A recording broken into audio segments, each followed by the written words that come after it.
ambulance service? Is the patient breathing? My name's Kim, I'm on the ambulance crew, all right?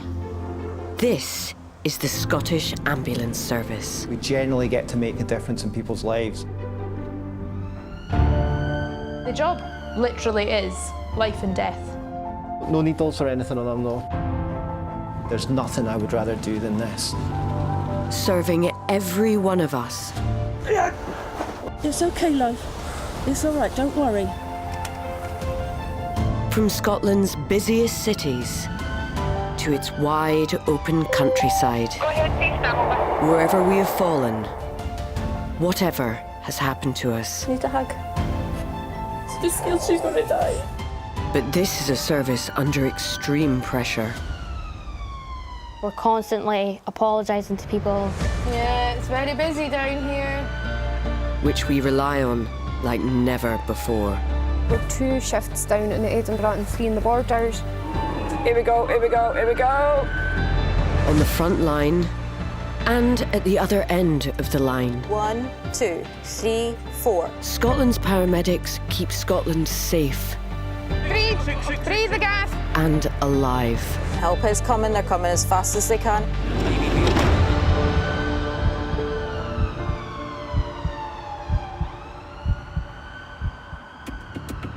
This time, paramedics suspect sepsis. The higher the score, the more likely a patient has sepsis. It's got a score of 11. Breathing problems in an Aberdeen nightclub. Okay. If you had to put a number on the pain, Aaron, 0 being no pain, 10 being the worst. 9. Yeah. And a man who's fainted. Well, I knew I was staggering and fell to the floor. Gets a surprise diagnosis.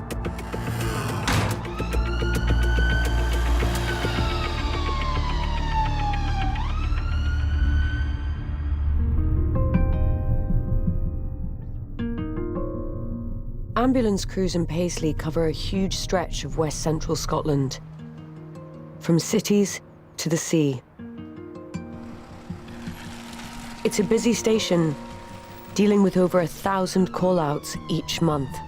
We need a bag of wipes. Paramedic Pete and trainee technician Karen are working together for the first time. You got everything, Karen? Just need to check the bag and put the blanket on the bed. It's Karen's very first week in the job. I love the job. I love being out on the job, but it is a lot different from training school because at training they can teach you what you need to know to go out, but they can't give you every single scenario that you will ever encounter. The relationship between crew members can take time to build, but it's an important part of being a paramedic. Is it true you changed your name by deed poll? Yes. Why was that? Because I hated my name. Really? Hated my name. Sorry, Mum. Well, now, don't be such a Karen. So you changed the spelling? Change the spelling. It's not that. My whole family still spelt my name with an E for like the next 3 years. Today, they are heading to Greenock, nearly 20 miles away. I just go, yeah. Yeah. Sent to Fleet Department. Yeah. Do you know Greenock well? No. I know, obviously, where to go in the general direction. So we've got an 82-year-old female has a community-acquired pneumonia. When you're out on the road, you don't have that controlled environment to say, can I ask a question? You also have to make sure that you are the kind of person that's going to speak to your senior clinician that's with you. What a view up here, eh? Amazing. Can I stop on a speed hump? Yeah.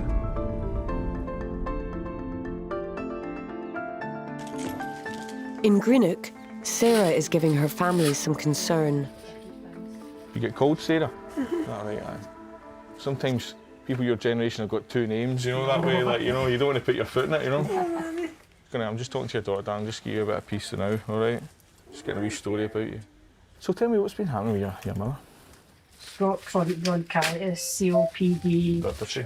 loads of different stuff to do with breathing. Okay, so COPD, heart failure, bronchitis, what else have we got? Asthma, chronic bronchitis, emphysema, that's it. So this lady was discharged from hospital 3 weeks ago after a 9-week admission with community-acquired pneumonia.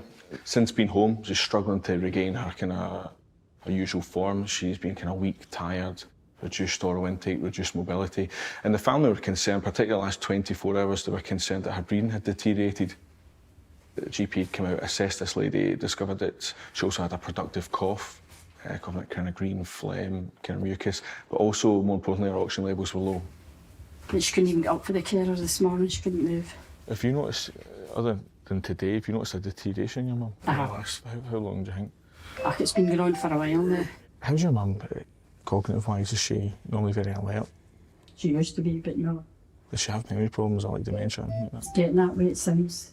Everyone is affected by dementia differently. So as a strangers going into our house, that's distressing for anyone, never mind someone who's suffering with dementia. 38.1. 38? Yeah, 0.1. We use a tool called a National Early Warning Score.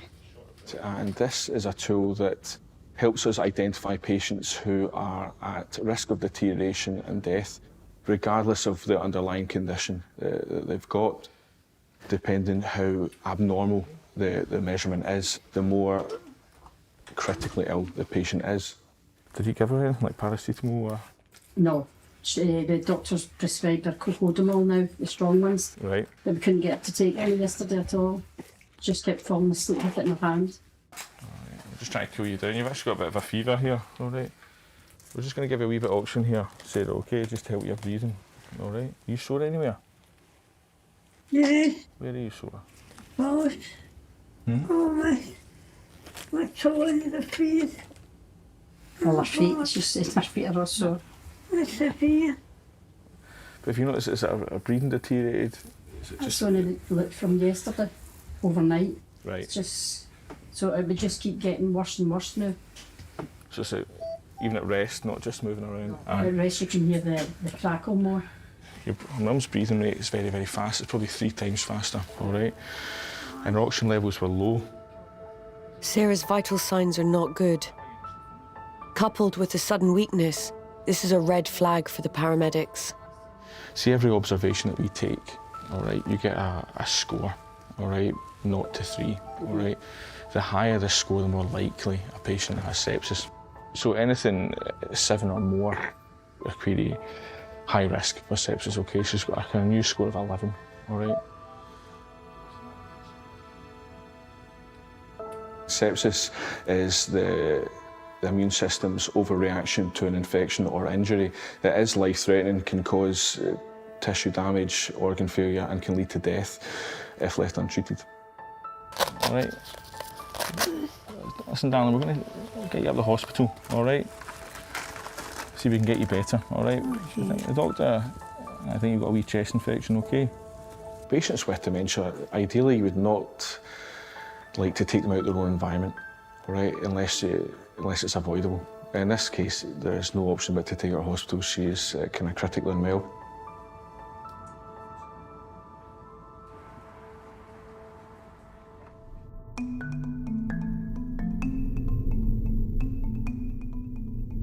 Banff, Aberdeenshire.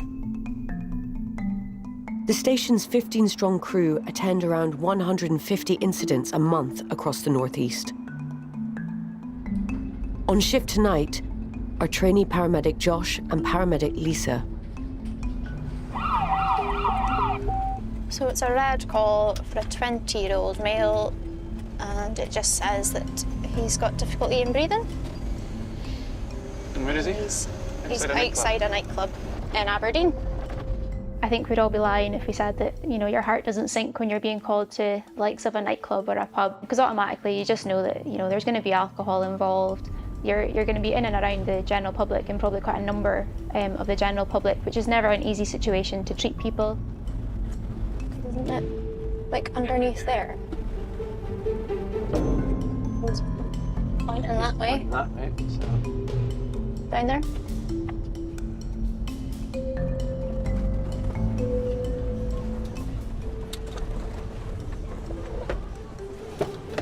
Extreme caution. Hiya. Is it Aaron, is it? Yeah. Aaron, we'll get you on board and we'll take a wee look at you. In this case, it was absolutely fine. He was actually outside waiting for us with his friends, and yeah, they were all really nice. Do you want to tell me what's been happening, Aaron? I've never had anything like this before. Okay. I had a cigarette. Okay. And then I went downstairs. About 2 minutes later, my I don't know what's it called, the diaphragm. Okay. Whenever I see a finger here. breathe in, it's really painful. It's really painful, and it's just at the top of your tummy there. Just like that. Okay. So do you feel it's more the pain that's hampering your breathing rather than that you can't breathe? It's more pain. Okay. Aaron had just had a sudden onset of abdominal pain. It was quite unspecific as to where the pain was, but he was quite uncomfortable, and it had come on all of a sudden, and he'd gotten quite concerned about it. I had appendicitis one time. Okay. And there was an air pocket stuck by my lung or something like that. Okay. Okay. It's similar to that. It feels the same? It's similar to that. Okay. I'm going to have a wee listen to your chest, so I won't talk to you for a wee minute, okay? Just try and breathe as nice as you can, okay?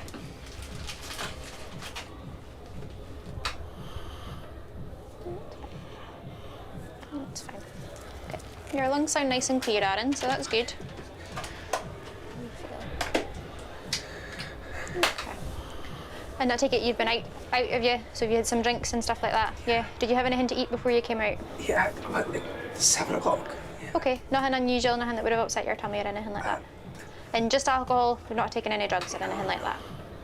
It's good to ascertain whether there is any drugs or alcohol involved, and in Aaron's case, it was just alcohol. There was no drugs, just a line of question, so that if there has been any drugs, that we can take that into account in our treatment plans. Are you sore down here at all? Here? Not there, it's more the centre, right? Yeah, like there, yeah, there. Okay. And have you been sick or anything like that? No. No? I haven't spewed or I haven't drank too much either, like, Yeah. Okay. I started to breathe. Okay. More out. He had no history of any abdominal issues. He hadn't eaten anything that might have upset his tummy. He hadn't even had that much to drink. I'm just going to maybe listen at your tummy as well, okay?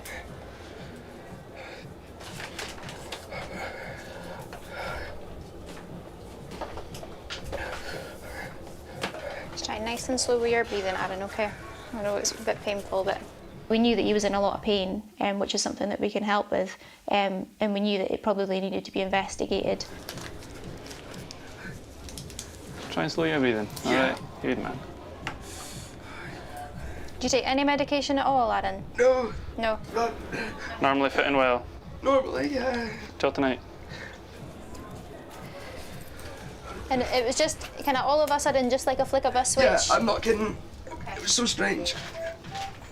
Is The that pains okay. going up. Try and breathe through it. In through your nose and then just out through your mouth, just nice and slow. If you had to put a number on the pain, Aaron, 0 being no pain, 10 being the worst. 9. 9. Yeah. And does it start as a 9 or has it gotten worse? Maybe an 8 at the start. Okay. As far as a diagnosis goes, pre-hospitally, an abdo pain is quite a difficult thing to diagnose. There's so much that goes on in your tummy, you've got so many organs in there. In Aaron's case, there was nothing to really pinpoint what was really going on. See, for the next minute or so, go just pop your hands on your lap, sit back in the seat and just relax. Okay, just focus on your breathing. We'll get this heart racing. Go and sort of look up to where my nose should be. Okay.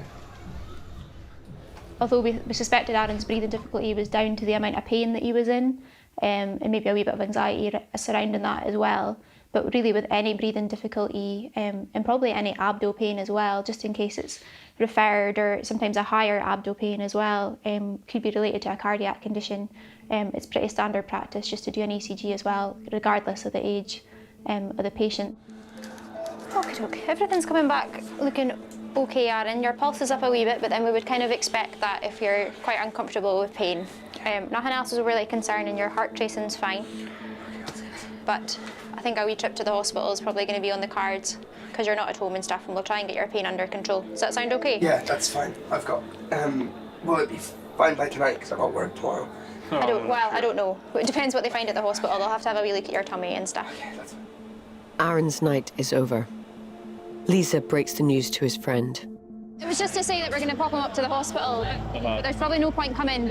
He's got his phone and stuff. You can keep in touch. How's he doing right now? He's all right. We're going to get his pain and stuff under control, but there's nothing alarming. Breathing, is it better than it was when you first saw Yeah, his breathing's absolutely fine. It's just the pain that's kind of stopping him from breathing normally. Honestly, you do your thing. You know, but yeah, he'll give you a shout. Okay. Thanks a lot. No worries.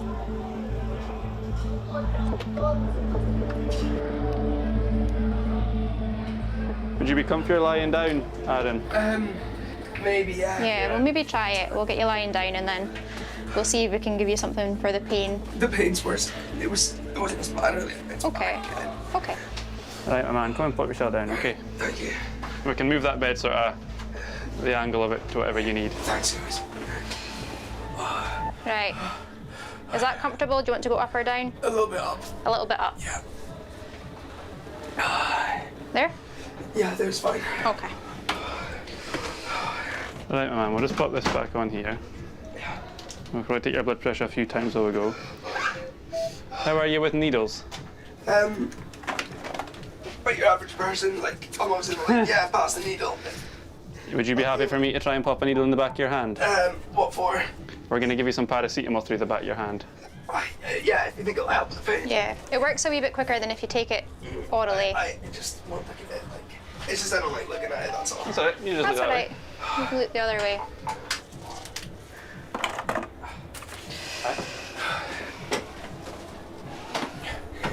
Does that feel all right, Aaron? You're not feeling any stinging or anything? No. Good stuff. Right, you keep that hand still just for a wee minute. Thank you. At least the music's good. I can hear the music from here. There's a really nice smell outside. There must be a Chinese or a chippy or something. I thought you were just smelling vodka or something. No. I was gonna say, I would never in my life, even when I was over class, that's a good smell. No. What we'll do is we'll get you all buckled up and we'll get you up to the hospital. Okay. Alright. Thanks, by the way. You're very welcome. Well, we're only around the corner, sort of 5 minutes away. So within about 15 minutes of him getting the paracetamol, although he was in a little bit of discomfort, he was much more manageable and his breathing settled down a lot and he was tolerating the pain much better. So the paracetamol worked a treat.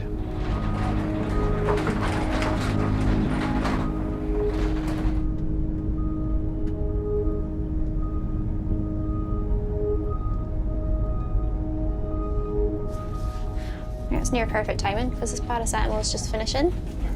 I'll just give it a wee minute just for that last wee bit to run through. So we were sitting up at about an 8, 9. What would you say we are now? 3. Okay, Yeah, good stuff. It's significant. Good stuff. The drugs have worked. Now Aaron will undergo tests to determine the cause of his pain. Right, come on then, my man. Let's get you in. You grab a seat, and if you pop up your feet, I'll slip a wee board underneath. Okay. All right. Thanks for your help. So at least it's coming I'm to. coming. You're not rid of me yet. Couple of bumps till we get you in here, okay?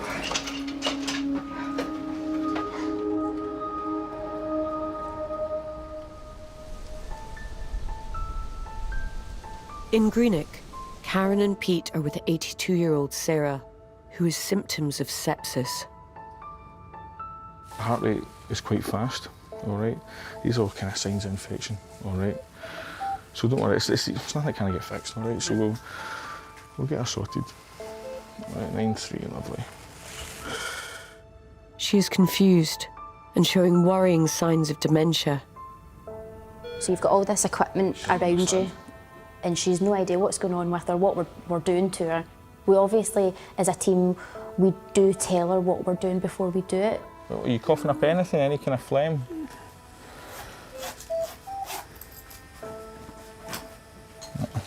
All right. You know, even extricating them, trying to explain what you're taking them, and that, it's not easy. I think what we'll do, Sarah, we'll get you out to the ambulance, we'll get a wee chair, we'll get you lying down, more comfortable, so we can give you some fluids, all right? all right?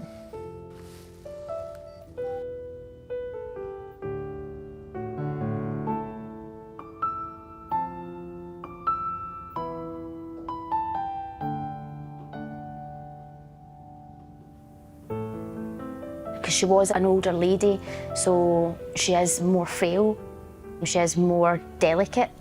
You're all right, you hold on, you're okay. And so we have to be very careful in how we move her.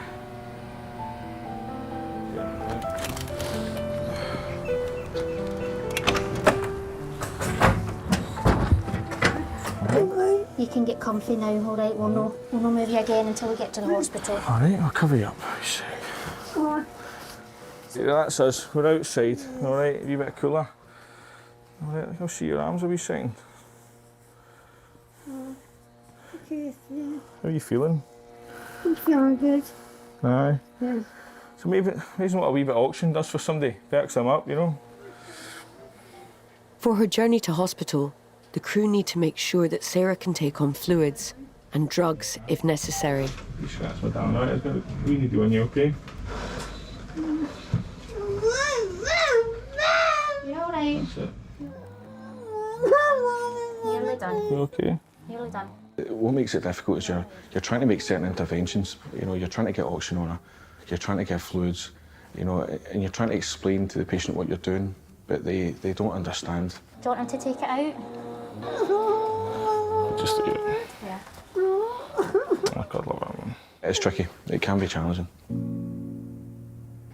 The procedure is too distressing for Sarah, so Pete decides to leave it and get her to hospital. What's up with your feet? You want me to give you a wee pillow? And I can do it to make them better? Do you want them up a wee bit? Yeah. See if I put the bed like that, is that better? Is that better? Yeah. All right. 2 seconds, I'm just getting a wee bit more comfy for her. No worries.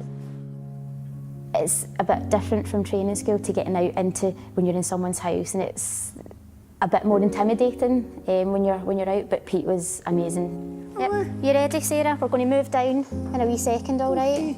Right? Yeah. Right, there we go. We're on our way. We're on our way. Yeah, we are. We're on our way. Yep. What I've still to learn clinically, I can make up for in talking to people. That's right, Karen. There we go.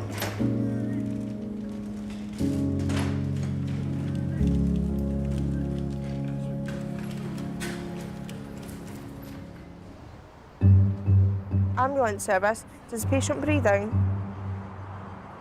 And I know that you're saying that you're within that park. Whereabouts within the park are you? In the ambulance control centre in South Queensferry, Amber is trying to pinpoint a caller's location. It's important for us to know exactly where the patient is, because if we don't, then that obviously delays the time in being able to get treatment for the patient. What 3 words? Okay, no problem, I've got you there, thank you. The caller uses a phone application called What 3 Words to identify their exact location. It's helpful from a call handling perspective, and also for crews on the road and also dispatch. Those 3 words gives us a 3-metre location for where the patient is, and we change it into coordinates. She slipped and fallen, okay. And she's now slipping down the hill. The caller is helping a woman who may have broken her ankle. Now, her ankle is obviously been out of shape. It is, okay. I'm organising that help for you now. If you stay on the line, I'll tell you exactly what to do next. Her toes were going cold due to the fact that there was an obvious break within the ankle that can cause the circulation to cut off, which can be quite serious. Okay, don't move her unless it's absolutely necessary. Okay, just tell her to try and be still and wait for the help to arrive. Okay, obviously I understand the situation that you are in though, okay? A crew is on their way, but the caller is concerned the patient is slipping further down the hill. Okay, I'm just going to pop you on a quick silent hold though, okay? Bear with me just one moment. Hannah. She's on a hill. Okay. She's got an ankle fracture, she's not alert, she's now feeling faint. She's sliding down this hill. Is there anything they can put in front of her to try and stop this, just to put like a barricade for her going further down the hill? Okay. Hi, sorry about that. So I was just obviously taking some advice from my supervisor. Do you have anything there that, like, so you can prevent her from sliding any further, or? So you're currently holding her up. Okay, right, bear with me. He's sitting in front of her, holding her up to ensure that she's not going to fall down, fall down the hill. Okay. But he's like, he's beginning to slide. Slide as well. Yeah. I remember the gentleman stating that he was scared he was going to end up letting go because it was getting wet and it was getting very slippery. Because they're trying to think about sort, because obviously for the Wolverine, will any vehicle get up that path? So like quad bike size to, do you know what I mean? Because they're obviously going to have to get kit to them. Yeah, okay. Supervisor Hannah decides to dispatch a special operations response team and their off-road vehicle, the Wolverine. It's a specialist vehicle that our SORT teams and specialist teams have to be able to get to patients in abnormal or difficult situations. Would any vehicle be able to get up there, or you don't think you would get an ambulance up? Okay, so do you think you would be able to get like a small, like, off-road vehicle up to yourselves? Possibly. Okay. As well as SORT, a regular ambulance crew are also on their way. Obviously, I know that it is getting cold outside. You are doing really well, okay? Just do the best that you can to try and protect each other from the elements, okay? We're doing everything we can to get to you, okay? Showing a little bit of empathy down the phone to someone, it does go a long way. It can be really reassuring, like a calming tone on the phone. If I'm stressed out, it's not going to help the patient at all. You can see them. Okay, right, I'll leave you with the crew then, okay? That's no problem at all. Right, take care. Bye-bye.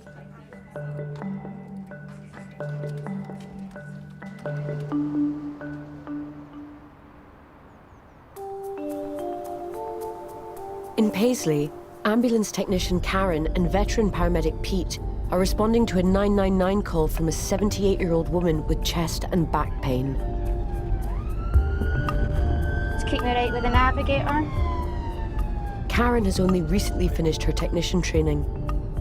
She is now getting the hang of driving an ambulance on Scotland's roads. Nice. Off-road, like it.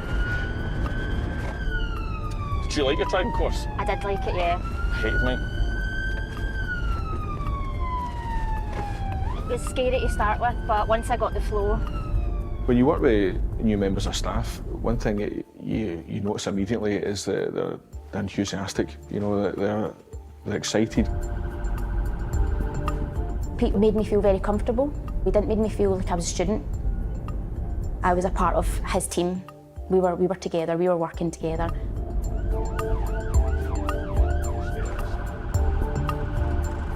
Just as well, this job's in Dumbarton, I'm going to get about 20 minutes to get a scrub on. So Pete was a good support, kept me laughing. Likewise. Likewise.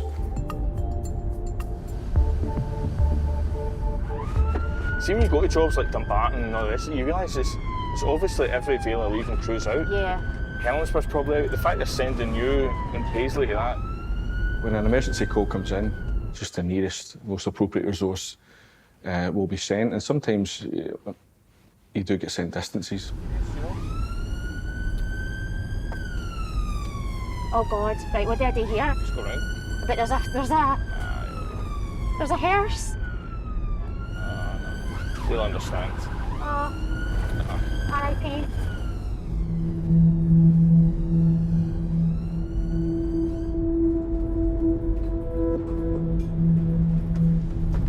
There's that one there.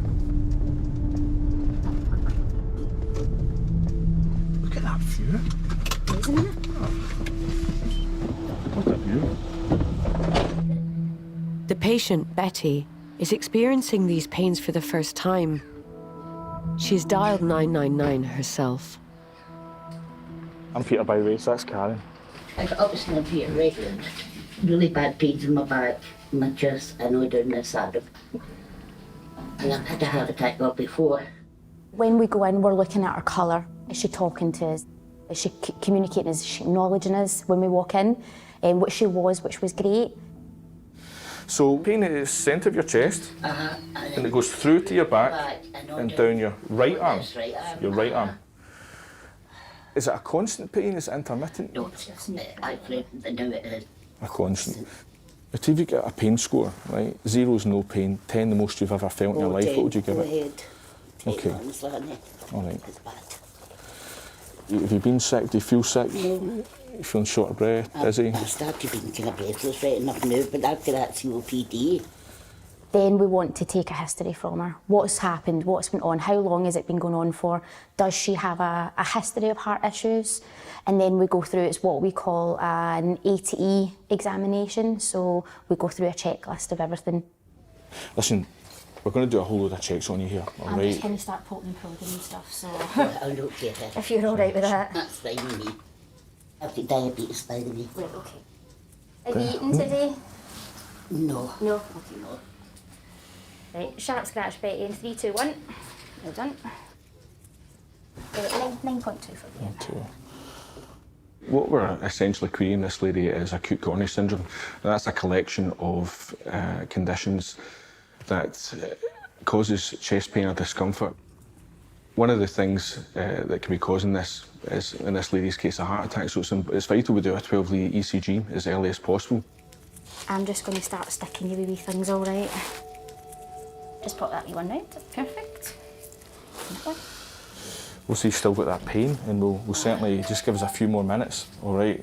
And we'll give you some pain relief. We'll get it managed, all right? But so far, so good. A 12-lead ECG, or electrocardiogram, will give the crew a detailed picture of the rhythm and electrical activity of Betty's heart. We'll have a look at this ECG, okay? That's us measuring just now, so nice and still.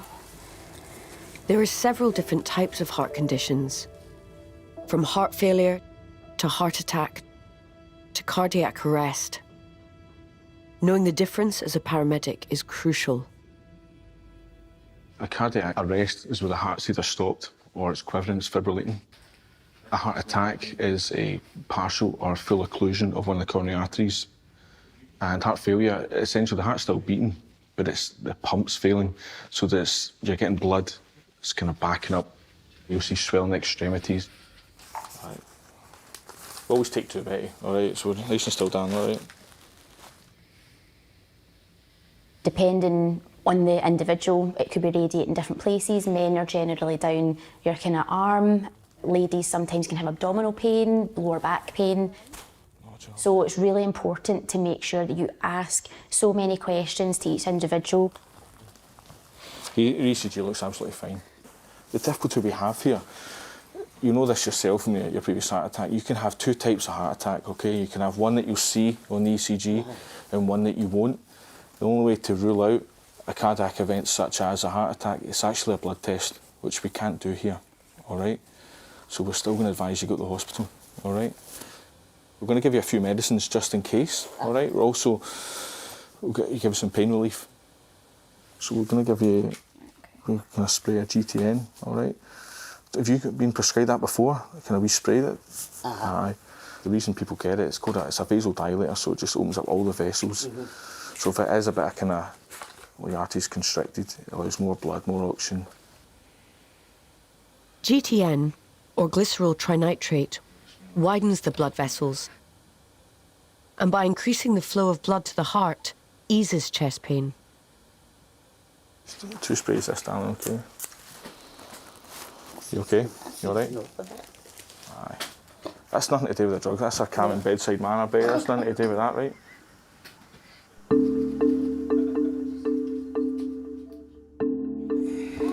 That's it. I'll just glide. You will just glide down there, all right? 1. All right. 3, 2, 1.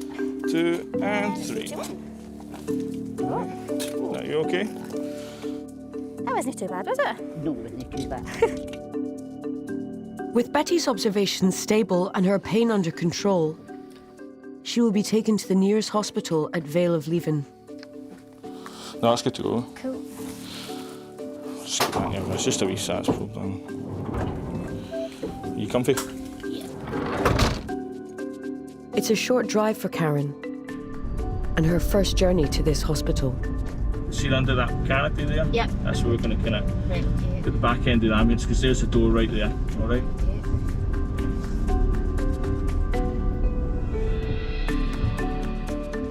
Right, let's get you in. All good? All good. All good. Betty, this will be an experience, I know. Oh no, you're all good.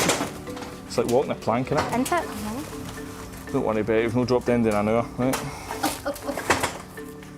At hospital, Betty will have the source of her chest and back pain further investigated.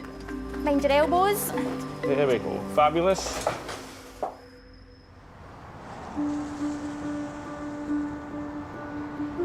The Scottish Ambulance Service responds to around 1.6 million calls per year.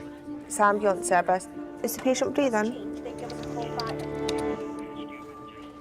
In South Queensferry, west of Edinburgh, emergency call handlers like Amber answer 999 calls from people in different medical situations. Okay, tell me exactly what's happened. The job can be stressful, but immensely rewarding. Even getting a thank you at the end of the call is lovely.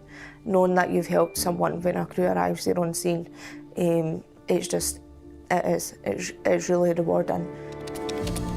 Okay. And how old is it? This caller is with a child who has swallowed a small object and is now choking.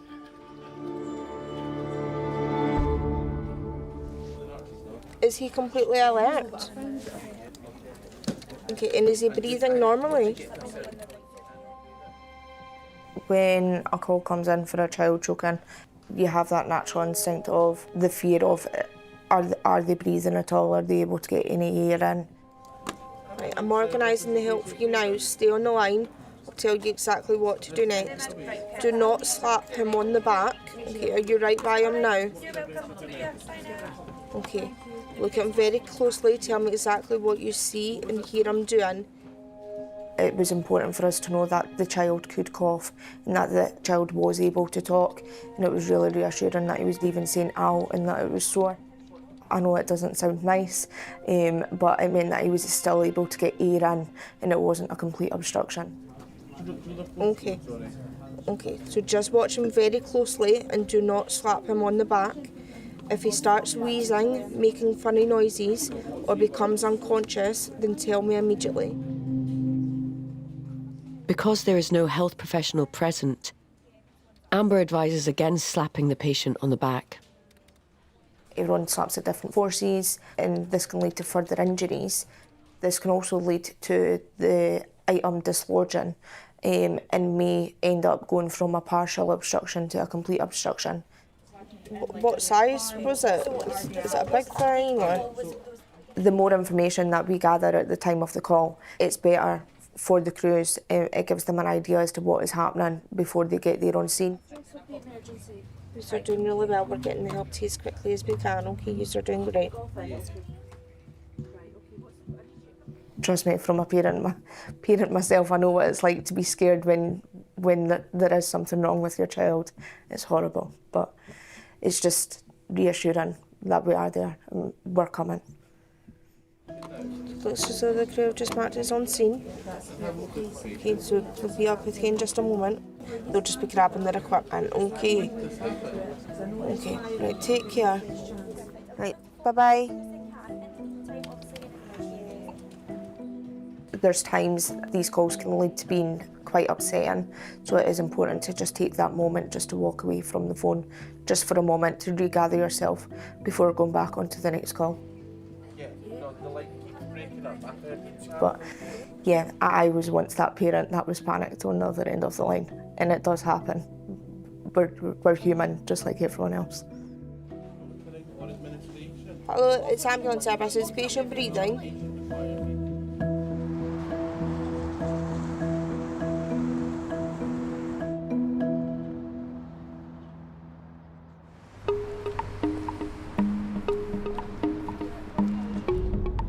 Paisley crewmates Karen and Pete are on their way to a toddler who has suffered a convulsion.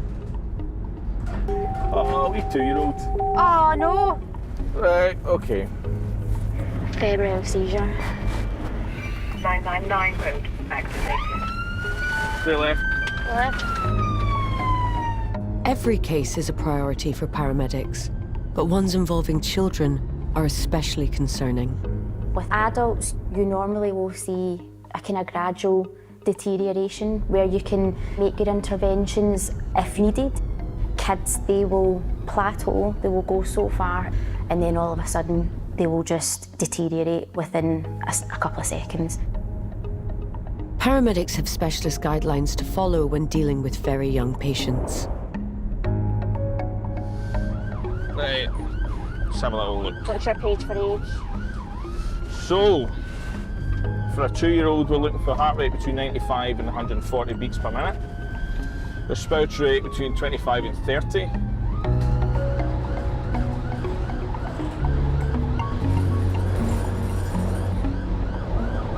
It's a lovely wee name for that girl, isn't it? Faith. It's a beautiful name. Do you know, so I've got 2 girls, right? I'll tell you this. It's just as well me and the missus did have 2 girls. We could never agree on a boy's name. Pete, obviously, he's got his own kids, and that gives an extra kind of anxiousness about it. I don't have kids, but I still feel that that tension. While Karen's in the first few days of her new role as an ambulance technician, Pete's been in the service for over 12 years now. One thing I do like about this job is no 2 jobs are the same. 17, 27. It's back away. Every job is different, but also the environments you work in are different. Sometimes you can be in a patient's house. The next job, you're in a football field. The next job, you can be at the side of the M8. I've seen myself halfway up a mountain before. You honestly don't know what you're going to get next. Fab. What is it, 02 in it? Okay.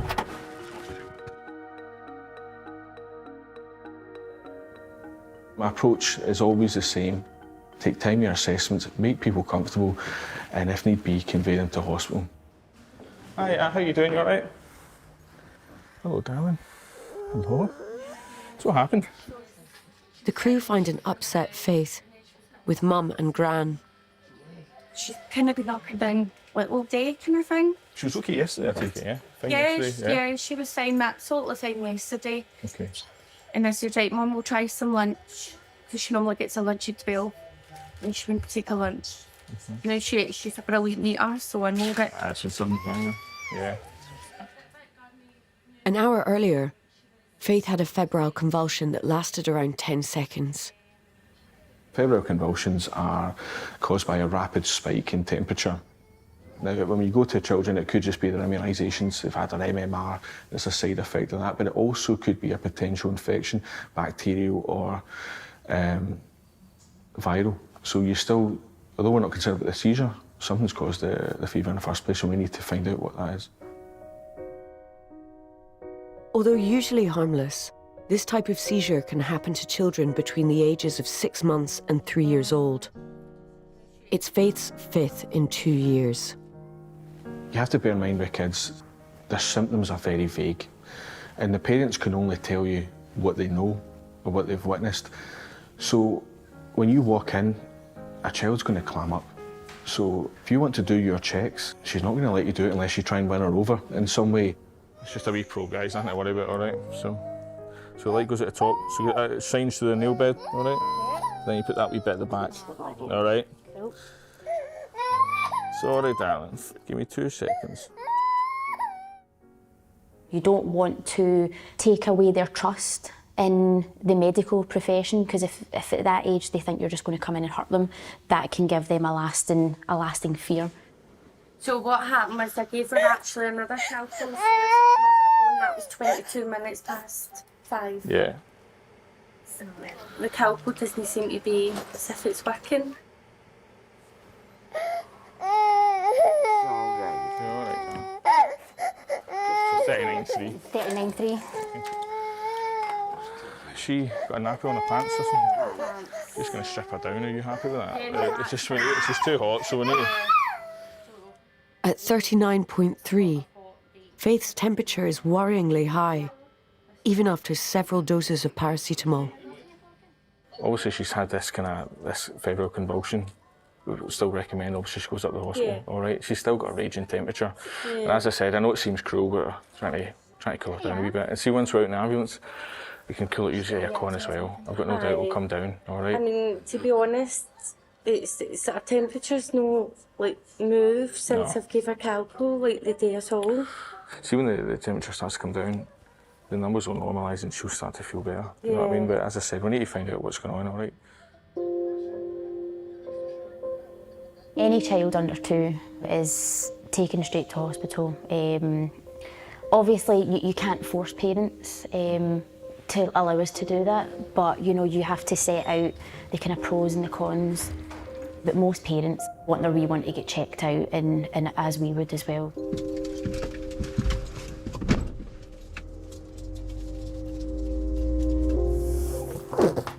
Right, wait to see this.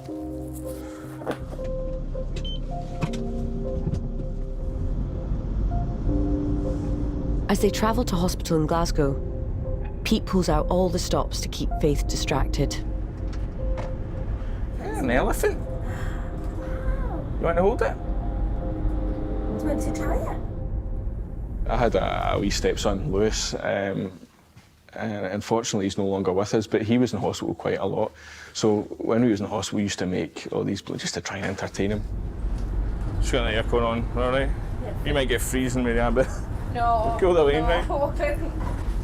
But do you know, I sometimes put on music as well. Oh, you know, like I used to have I don't know why I didn't do it in this case, but normally you've got your phone, you go and you get Apple Music and get a bit of Frozen and they go, do you know what I mean? Just make it a bit of a laugh then. But as I said, you can still do your job, you've still got the aircon going, you're still keeping it monitored. She's like, do you know what?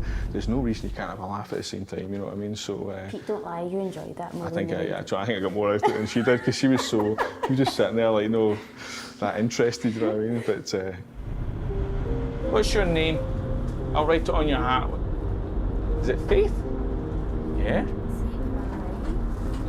This is a work of art, Faith. They've arrived. Faith will be taken in to check the cause of her fever and subsequent seizure. By the time we arrived at the hospital, our temperature was 37.2, so we've got it back to where it should be. I'm just going to support your arm, all right? It's like climbing a mountain, isn't it? There we go. Thank you. All right. Let's get her in. We'll just round this way.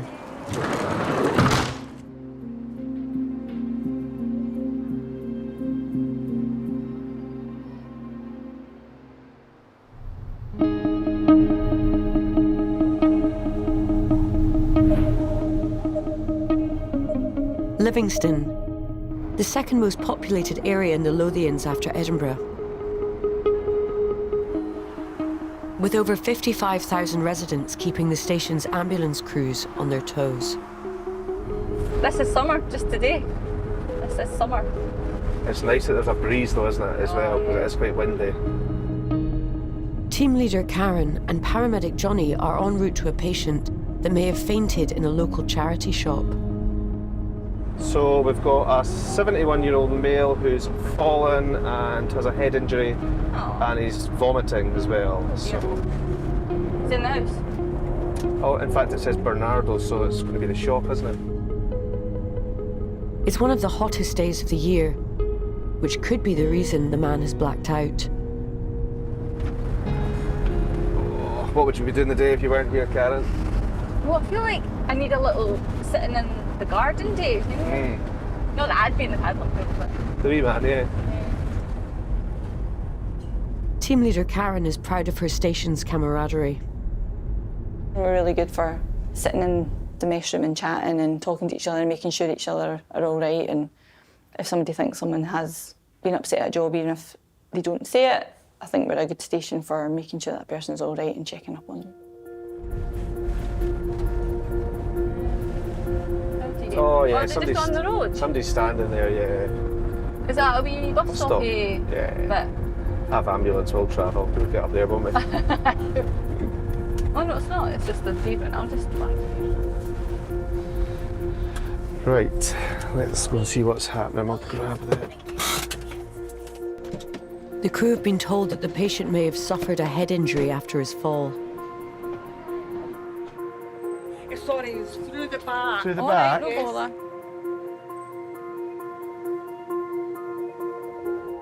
Hello? Oh, where are we hiding? Through here. As I'm walking in, what I'm thinking is, how am I going to get this person out? So as we walk through, to think, if he can't walk out himself, this is going to be a bit of a challenge. But luckily, when we went through, he was actually right next to the fire escape. So what's happened? How come you're on the floor? I wasn't feeling too great when I come in today. I was very, very tired. Uh-huh. And I was walking, I was like toiling, walking. So I had a wee glass of water. And I sat on the stool, and next thing I knew, I was off the stool and onto the floor. The patient, Alan, is a volunteer in the shop. I've obviously went down, woken up. Uh-huh. Then got up again, and so I'll just have a wee seat and a cup of water, and before I knew it, I was staggering and fell onto the floor. So this happened twice? Yes, it happened twice. I was on the floor. Right, okay, okay. Do you know if you were knocked unconscious or anything like that? It was very little, very brief? Very brief, very brief. Staff had tried to get him up before we got there, and he'd had a secondary episode that had caused the head injuries. I can see that wee cut above your eye. So I'm just going to have a wee feel at your neck, okay, just to make sure that you don't have any pain anywhere. Just stay nice and still for us, Alan. The crew begin their standard checks to be sure Alan is not suffering from a concussion. Can you touch your chin to your chest, okay? And can you look over to the right and can you look over to the left? Okay. And is your vision okay? Are you not seeing anything double or anything like that? Your blood pressure is a wee bit on the lower side of normal, but it's not worryingly low. Any headache, any dizziness? No. No. You feel okay? Yep. Okay. So were you actually sick, or was it more coughing up phlegm? I think it was more phlegm. Phlegm. It was more like a phlegm. Good, okay. I've had that for a couple of days before you got phlegm. Have you? So. Okay. The reason I'm saying that is it's good that you're coughing up phlegm rather than vomiting, because you have bumped your head, so vomiting's not the best sign if you've got a head injury, but you've not been vomiting, so that's good. Our main concern with this chap was that he was normally quite fit and healthy, had had a short period of being unwell leading up to the day's events, and then we had this faint or collapse episode that was not resolving. Have you taken a wee COVID-19 test just with having a cough? Not this week. I've not taken anything this week. Okay. It might be worth doing one just with the symptoms. And you've not had any episodes of chest pain today? No. No, that's good. Okay. As books and clothes continue to be sorted, the crew wait to take another blood pressure reading, this time with Alan sitting upright. So take your time, and can I give you a hand to your feet, or do you want to use the worktop? So it's just this blood pressure that we just need to keep an eye on. Do you feel okay now that you're sat up? A wee bit. I'm still a bit light-headed. A wee bit light-headed. Well, just take your time. Relax back into the chair. All right? Yeah, we'll give you a wee drink of water. Would that be okay? Yes, please. Yeah. Do you feel hot? Thank you. Yeah, that's yeah. I'll get you to take it in that hand, if that's all right.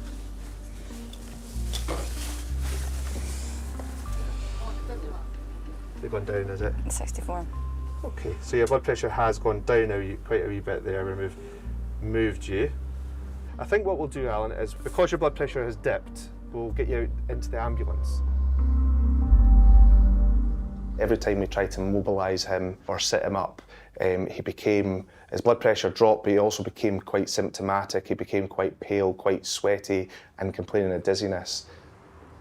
The decision is made. Alan needs to be taken to hospital for further checks. I'm roasting. It's boiling. Oofed. This is going to be one of these days, Alan, that the air conditioning is on 24 hours, blasting. Before he leaves, the shop's deputy manager, Marina, sees Alan off. What you'll do to get away from the books, Alan? Like that. Who's going to do my books now? We'll get them fast track them out and back to you. Yeah. Take care, Alan, and thanks for everything. Do not rush back. We'll see you soon. Thanks. No Thanks, problem. Thanks, lady. No problem. All right.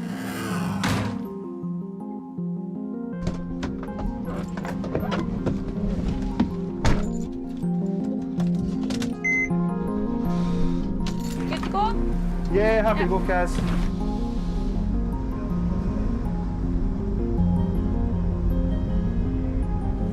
Just going to take your blood pressure one more time.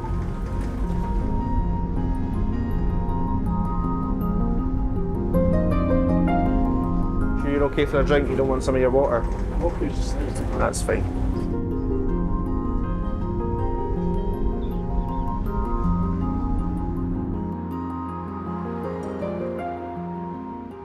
Before Alan goes into hospital, he's tested for COVID-19. The patient tested positive for COVID-19, which was a bit of a shock because although retrospectively his symptoms did make sense, he wasn't overly short of breath. I don't think he had a fever at the time. We're going in, that's us. So try not to worry about the fact that your test is positive, all right? It's a surprise. Yeah. He'd been fully vaccinated and everything as well, but it maybe explained why he'd had this period of being unwell and this collapse. Nearly 3 years on from the start of the pandemic, the virus is still hospitalising the worst hit. Oh, we need to pop your wee mask on. He's exempt. Oh, yeah, that's fine. But paramedics are now more accustomed to carrying COVID-positive patients. It's not as much of a panic as it was in the beginning when we didn't know what COVID exactly was. I think because it's so common now, we are used to it. We're always looking out for it, so any signs of infection for any patient, so it doesn't really change the way we work. He was a really nice chap, actually. He was lovely, yeah. His blood pressure just didn't recover at all. No. It was a bit weird, but I suppose the COVID explains it. Right. Hope it. Happy to go? Mm-hmm. All good. Next person fainting in the heat. Yep.